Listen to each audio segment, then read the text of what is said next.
Risk என்பது மனைவியாக இருக்கலாம், அதே மாதிரி பிள்ளைகளாக இருக்கலாம். வாழ்க்கையில நமக்கு எதுவெல்லாம் தேவையோ வாழ்வாதாரம் ரிஸ்க்.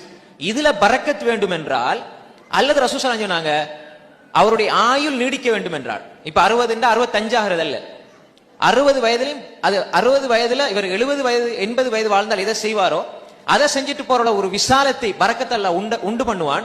அது எப்ப சாத்தியம் என்று சொன்னால், அவர் ஃபல் யஸில் ரஹிமஹு, அவர் குடும்ப உறவை சேர்ந்து வாழட்டும்னு சொன்னாங்க. இது சஹீஹான ஹதீஸ்.